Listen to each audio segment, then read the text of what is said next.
Welcome to Techie Life. Alright, hey guys, welcome back to the channel. This is Diego Techie Life. Today we got a kind of a change of course in one of my videos that I made a while back, and it was for the Element. This is a Element 60-inch TV, and this right here is going to be a repair, kind of, or a better repair at least. This is the Element, right? So I'm going to turn it on. As you see, TV comes on pretty good, whatever. But I want to show y'all a quick thing here. There is a specific part of this TV where it's kind of grayish right here, like this whole row right here, and then part of right here. It's very hard to tell in the camera. It's a little bit harder to tell in real life as well. But if you play like a specific, movie or whatever that, you'll see that there's actually like a bar missing. So this is basically the backlights of the TV not essentially working correctly, and that's why you're going to see one of these. So you see this little blinking light on the bottom. That's basically like a error code. So I'm going to go ahead and disassemble this. I've gone into details on how to disassemble this before, but I'm going to go ahead and skip through all that and just going to get to the guts. We're going to go ahead and remove the back first, and then start to remove the trim and so on. So we're going to go ahead and skip it forward, and let's see how this goes.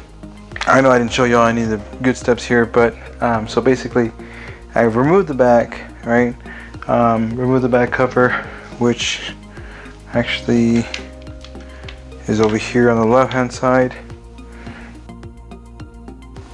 Things back there, we're gonna pop it off, and then what you're gonna do is you're gonna disassemble the LCD portion from the back. There's two little clips that you lift up. You remove the ribbons. That'll basically remove the LCD from the actual TV. Then from there, you want to kind of, in this case, it's hard to see, but you want to wiggle the LCD circuit boards out of it in place. Then what you want to do is you want to remove the bezel. The bezel does have screws on the bottom that you need to remove first. Then we can get like a flat, like a little flat tool. I use a little small screwdriver like this to kind of pry off the edges and whatnot. I do go in detail in the other video. I'm gonna post a link on that one. Just want to kind of remind y'all what I'm doing here. But now we're gonna be doing, we're gonna be taking this apart. So this one's kind of, this ain't too hard to remove. But we definitely do need to be careful because this is like fragile plastic. So here we go. And it does kind of crack, so just be careful with that. Basically, you need to remove this whole black trim here.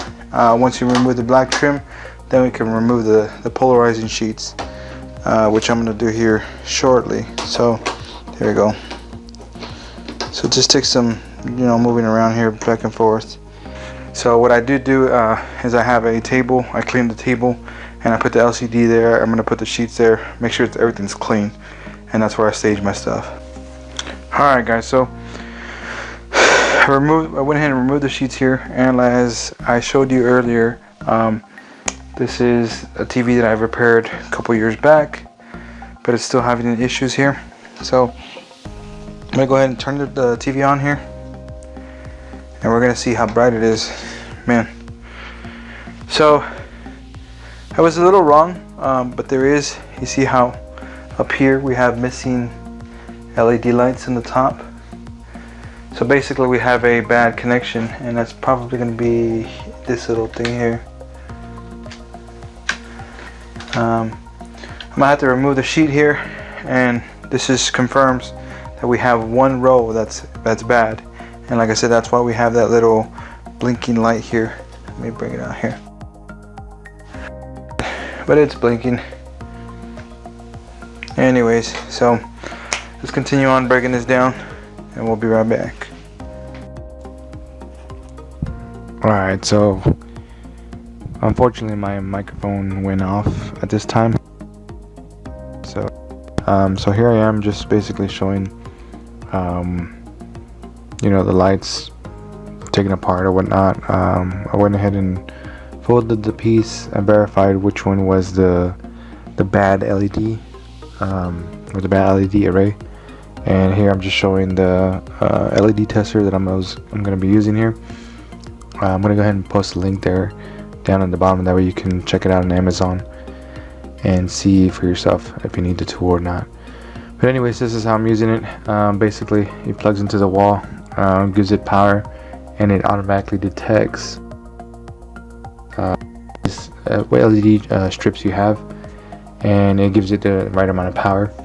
So that's how I'm able to determine if it's, you know, the LEDs or not here. So at this point, I mean, we verified it wasn't the LEDs. LEDs seem good. By the way I tested is I had to unplug it from the array first, and then I can test it with my tester. So from my experience with these Roku TVs is it's the connection that goes in between the first array, or the first strip, and the second strip, like side A, side B, whatever. And we're gonna go ahead and start to fix that problem, that little joint there in the middle. And by doing that, we're gonna need a piece of wire. I used just a regular DC wire. This is, I mean, nothing fancy.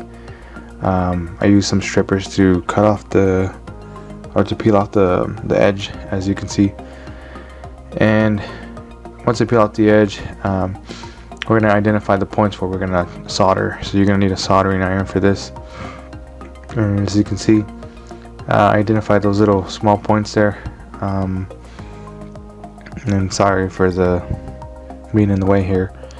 And like I said, I'm voicing over this, so this is going to be a little sped up more than I want to. But here we are. We're going to go ahead and start to solder this.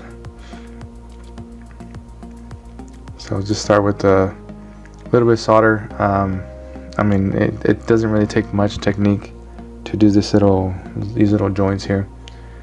But make sure you have basically a good tip. So you're just gonna need to kind of clean the tip with the brass brush, or brass tip cleaner, if possible. I mean, it's not all requirement, whatever, but here I am trying to tin the tips of those leads. So basically, the copper gets basically whenever you apply heat to the copper and you throw in the solder, it starts to just basically turn silver.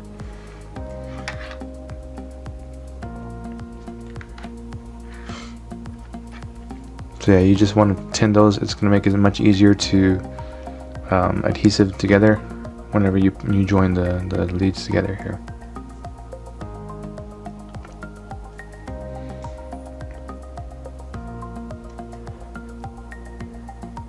So I know this is not like the most ideal repair here, but this is probably the most permanent repair that I've come up with here.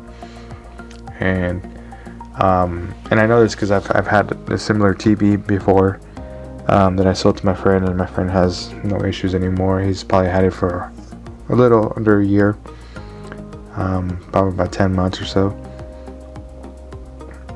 But yeah, you want to go ahead and tin those tips that I was pointing out earlier. There's two little leads there. Those are actually test leads, but we're gonna go ahead and solder over those. So as you can see, we first you need to tin them. So that means you're gonna put some solder on top of those joints, or those little dots, copper dots, and you're gonna tin your leads. And in that way, so whenever you're gonna put them together, they're already both basically prepped to join together here. So here I am just going to show you. And then this one was a little tricky because the joint itself is, I mean, the little test points is very small, but it's just enough to kind of get it in there. But it is a little tricky to solder it though. So you're just gonna have to kind of mess with it. The one thing is I wouldn't I guess spend too much. Don't put the soldering iron too much into those solder joints, because then you're gonna ruin the copper clad there, and then we will have bad LEDs. You'll have to replace them.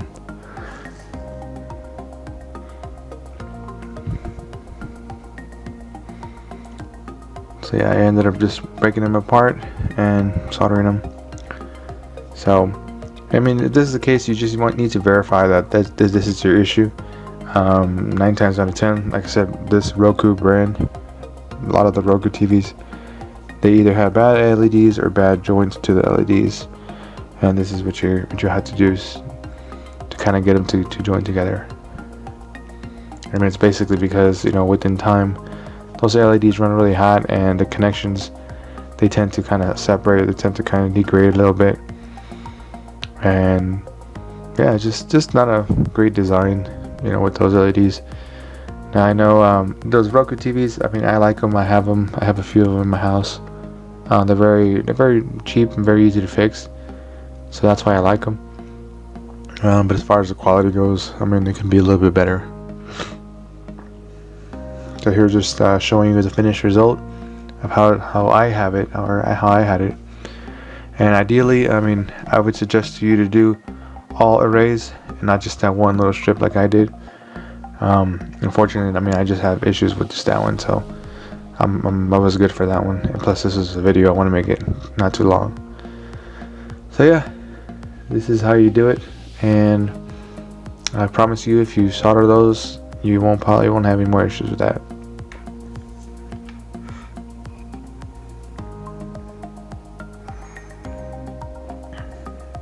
So I honestly don't even remember what I was talking about here, but yeah, there's the power up, and we'll get it to expose the light here. Here we go. So as you can see, that whole array is now back fully lit and has no issues there. It's basically doing its own thing now. So yeah, hopefully I'll learn something from this video. Really appreciate you guys from watching this video. I know that like I said, I'm trying to get better on these qualities, the quality of video, and if it has helped you, I mean, please share this video, please like, comment, subscribe, whatever you want to do.